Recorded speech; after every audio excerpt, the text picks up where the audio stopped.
उनके 26 प्रस्ताव उनसे अनुरोध करेंगे कि वो अपनी बात कहें आज के संदर्भ में, और उसके बाद हमारे श्री योगेंद्र उपाध्याय जी, श्री शर्मा जी हो जाएंगे कंप्लीट, 2 महीने में पूर्ण हो जाएंगे। बुंदेलखंड हाँ, बुंदेलखंड में मतलब कुल मिलाकर ललितपुर, झांसी, जालौन, हमीरपुर, महोबा, चित्रकूट और बांदा, हाँ पाइप, और ये दूसरा है मिर्जापुर, सोनभद्र। बहुत बहुत धन्यवाद माननीय सदन जी, माननीय योगेंद्र उपाध्याय जी। सिंचाई की नहीं है, केवल जल जीवन मिशन। ऐसा है कि उच्च शिक्षा का विकास करने के लिए, उत्तर प्रदेश को उच्च शिक्षा का हब बनाने के लिए और अपने प्रदेश के छात्र अपने ही प्रदेश में उच्च शिक्षा का अध्ययन करें, दूसरे प्रदेशों में न जाए। भारतीय जनता पार्टी की अपनी सरकार ने एक तो प्राइवेट विश्वविद्यालय को प्रमोट करना और अपने सरकारी विश्वविद्यालयों की स्थापना। हमारे संकल्प पत्र था कि हर मंडल में एक सरकारी विश्वविद्यालय अवश्य होगा, तो 6 सरकारी विश्वविद्यालय बने हैं, तो 6 मंडल अछूते थे। उनका नाम रखा गया था, उसमें राज्य शब्द जुड़ा हुआ था, जैसे महाराज सुहेलदेव राज्य विश्वविद्यालय आजमगढ़, उत्तर माँ पाटेश्वरी देवी राज्य विश्वविद्यालय बलरामपुर। तो इन सब में राज्य हटाकर शॉर्ट करने के लिए उनका नाम माँ शाकुंभरी देवी विश्वविद्यालय सहारनपुर, महाराजा सुहेलदेव विश्वविद्यालय आजमगढ़, माँ विंध्यवासिनी विश्वविद्यालय मिर्जापुर, माँ पाटेश्वरी विश्वविद्यालय बलरामपुर, यह करने का प्रस्ताव पारित हुआ है। और उत्तर प्रदेश राज्य विश्वविद्यालय मुरादाबाद का नाम गुरु जम्बेश्वर विश्वविद्यालय मुरादाबाद करने का निर्णय लिया गया है, क्योंकि हम अपने आदर्शों को, अपने संस्कृति के जो विरासत है उनको उनके नाम से रखते हैं, तो संस्कृति और सभ्यता का उन्नयन भी होता है और जीवंत भी होती है, आने वाली नस्लों को हम सौंपते हैं। तो पहला प्रस्ताव तो ये गुरु जम्बेश्वर विश्वविद्यालय मुरादाबाद, जम्बेश्वर वहाँ के प्राचीन, हाँ वहाँ पे बहुत आस्थाएं वहाँ के निवासियों की, इसमें प्राचीन मंदिर भी है और वहाँ के लोग इनसे सांस्कृतिक रूप से चेतना भी प्राप्त करते हैं। ऐसे ही 2 निजी विश्वविद्यालय को मान्यता, इसमें लेटर ऑफ इंटेंट देने का प्रस्ताव पारित हुआ है, जिसमें एक तो है HRIT गाजियाबाद और दूसरा है फ्यूचर विश्वविद्यालय बरेली। ये दोनों ने अपने सभी मानक पूर्ण कर लिए हैं और सभी विभागों के अपमत प्राप्त करके अनुकूल हो गए, इसलिए ये 2 नए विश्वविद्यालय खुलेंगे। और जब नए विश्वविद्यालय खुलते हैं तो शिक्षा में प्रतिस्पर्धा बढ़ती है, गुणवत्ता भी बढ़ती है। तो ये प्रस्ताव आज पारित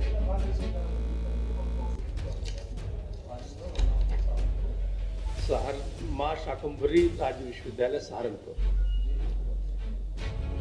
महाराजा सुहेलदेव राज्य विश्वविद्यालय का नाम महाराजा सुहेलदेव विश्वविद्यालय आजमगढ़, माँ विंध्यवासिनी विश्वविद्यालय मिर्जापुर जो अब वर्तमान नाम हो जाएगा,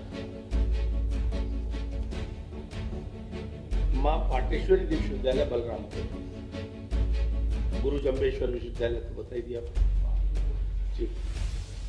बहुत बहुत धन्यवाद। माननीय A.K. शर्मा साहब से अनुरोध करेंगे कि वो आज के विषय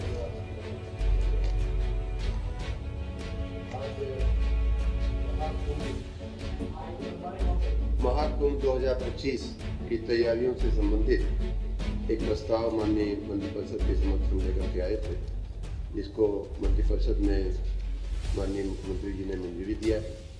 उसमें ये था कि वर्तमान जो कुंभ आ रहा है वो पिछले कुंभ की अपेक्षा थोड़ा व्यापक व्यवस्थाएं होंगी, ज़्यादा लोगों के आने की भी संभावना है। आपकी जानकारी के लिए उसकी पूर्व भूमिका मैं बता दूं कि इस बार 19 की अपेक्षा 2025 में हम लोग मेले का क्षेत्रफल भी बढ़ा रहे हैं। पहले 3200 हेक्टेयर था 2019 में, इस बार 4000 हेक्टेयर हम लोग कर रहे हैं। आने वाले संस्थाओं की संख्या के मद्देनजर हम लोग अन्य भी बहुत सारे उसमें वृद्धि कर रहे हैं। जैसे सेक्टरों की संख्या पहले 20 थी, उसको 25 की जा रही है। घाटों की लंबाई 8 किलोमीटर थी, उसको 12 किलोमीटर की जा रही है। कल्पवासियों की संख्या में वृद्धि होने की संभावना है। जो लोग वहाँ रहते हैं महीना 1.5 महीना, उनकी बात कर रहा हूँ। 25 लाख पिछली बार थी, इस बार 40 लाख अनुमानित है। मौनी अमावस्या जो प्रमुख दिन होता है स्नान का, उसमें पिछली बार 4 करोड़ लोगों ने स्नान किया था, इस बार 6 करोड़ लोगों के आने का अनुमान है। संस्थाएं भी जो वहाँ अपना अपना कैंप लगाती हैं, ऐसी संस्थाएं 2019 में 5,721 थी, उसकी जगह इस बार 10,000 संस्थाओं का अनुमान है। इन सारी लोगों के समावेश के लिए, सारी जो भीड़ आएगी उसके व्यवस्थापन के लिए पुलों की संख्या बढ़ाने की आवश्यकता बढ़ रही है। पॉन्टून पुल आपने देखा होगा, बड़े बड़े जो पाइप की बनते हैं, वो पिछली बार 22 थे, इस बार 23 किए जा रहे हैं। इसी प्रकार से जो पुलिये होती हैं छोटे छोटे स्पैन वाली, उनकी संख्या पिछली बार 357 थी, उसे बढ़ा करके 400 जानकारी तो है जी।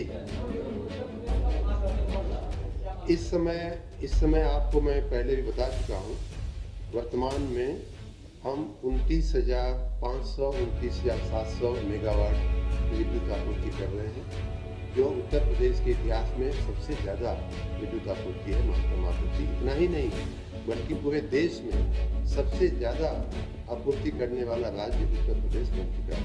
पिछले साल आपको याद होगा तो माननीय ऊर्जा मंत्री भारत सरकार ने राज्यसभा में एक प्रश्न के जवाब में बताया था कि 28,000 पर ही हम पहले नंबर पे आपूर्ति करने वाले राज्य थे। अब इस बार उसे भी पार करते हुए हम 29,700 के आसपास पहुँच चुके। कल रात की हमारी जो पीक डिमांड थी और सप्लाई थी वो 29,500 के ऊपर मेगावाट में थी।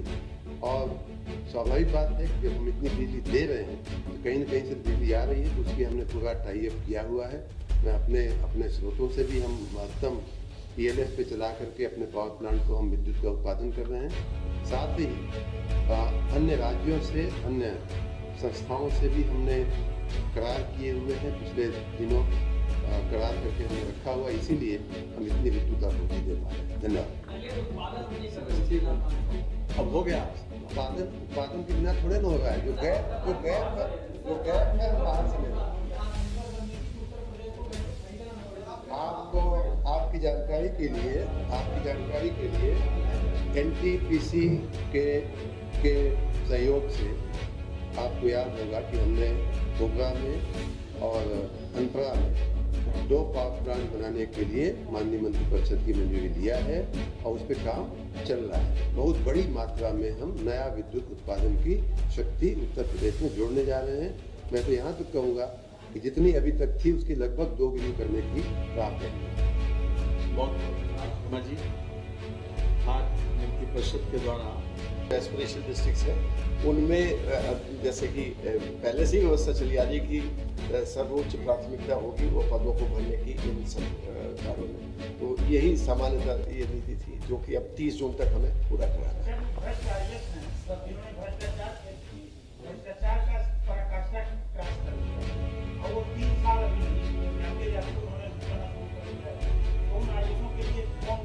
नहीं देखिए, ऐसा एक तो स्पष्ट करते कि सचिवालय में कार्य करने के लिए नीति नहीं होती, क्योंकि यहाँ स्टेबिलिटी की बात है। लेकिन जनपदों में तो 3 साल से पहले भी प्रशासनिक आधार पर ट्रांसफर किया जा सकता है और किया जाएगा अगर ऐसी कोई शिकायत आती है, पुष्टि होती है।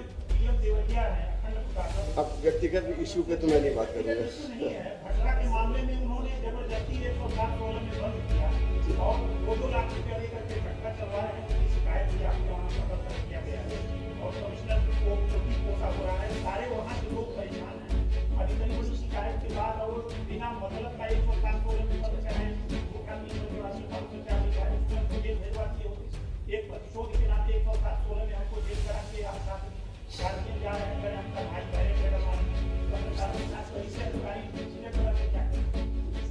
मैं व्यक्तिगत इशू में अलग से देख लूंगा। सामान्यतः जो बात कर रहा हूँ वो नीति है।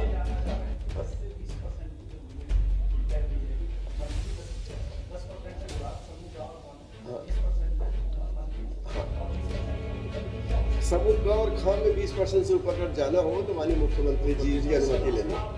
क घ में सामान्यतः माना जाता है कि नहीं होगा, अगर ऐसी स्थिति पड़ी तो वो मुख्यमंत्री तक ही जाएगा, लेकिन अपेक्षा नहीं होती कि इतनी बड़ी ट्रांसफर हो तो माननीय मुख्यमंत्री जी दोनों, उसके ऊपर हाँ बिल्कुल हाँ। नहीं, ऐसा है ना कि जहाँ पर ऑनलाइन व्यवस्था पहले से चल रही है वहाँ तो चलेगी। बाकी समूह ग और घ के लिए हम लोगों ने कहा है कि जो मानव संपदा पे जो मेरिट बेस्ड ट्रांसफर है व्यवस्था, उसको यथासंभव सब लोग उससे ही करें, जिससे कि पारदर्शिता बनी रहे। लेकिन क और ख के लिए तो व्यवस्था, क्योंकि उसमें तो बहुत चीज़ें और देखनी पड़ती हैं, वो ऑनलाइन व्यवस्था नहीं, जो पहले थे वही थे, जैसे हैं वैसे ही। नहीं, ये पहले भी लिखा जाता था, आपको मतलब पिछले साल भी था कि जैसे कई बार होता है कि अगर 20% से ऊपर में कुछ लोग ऐसे हैं जो 3-3.5 साल के हैं, कुछ 5 साल के हैं, और लेकिन तो हमें पहले पुराना के लेना पड़ेगा। ऐसे ही जो समूह गाँव में है कोई लिमिट नहीं है कि 3 साल 7 साल, उसमें लिमिट नहीं है। उसमें मान लीजिए आपके यहाँ 18 पर्यटन विभाग को निवर्तन पर निःशुल्क स्थानांतरित किए जाने के संबंध में जो औपचारिक है कि वहाँ पर सुविधाओं को बढ़ाने की दृष्टि से इस प्रकार की भूमि को जो है निःशुल्क स्थानांतरित किया जा रहा है। ये 6.859 हेक्टेयर भूमि मथुरा गोवर्धन मार्ग पर तहसील सदर स्थित ग्राम जछौदा में ग्राम समाज की लगभग इतनी भूमि पड़ी हुई। इसको तीर्थयात्रियों के लिए सुविधा, एक आदर्श पड़ाव, एक विश्राम स्थल एवं शिल्पग्राम के रूप में एक बहुउपयोगी सुविधा केंद्र विकसित हो सकता है।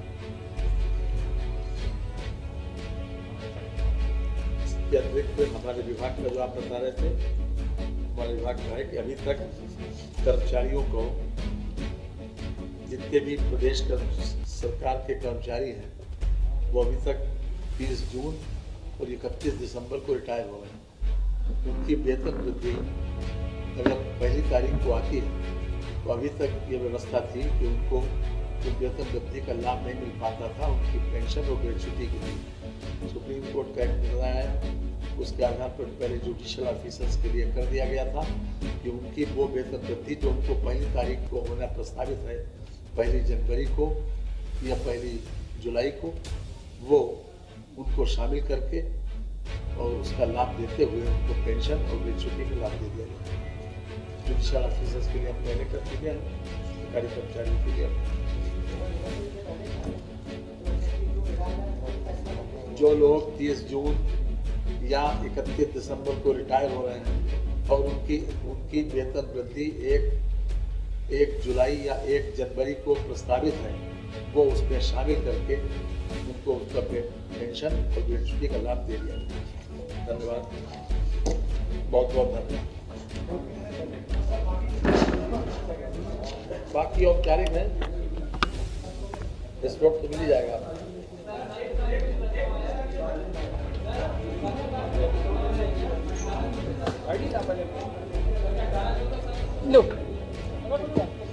अरे कितना इम्पोर्टेंट प्रस्ताव अगर होता तो मैं पहले नहीं बताता।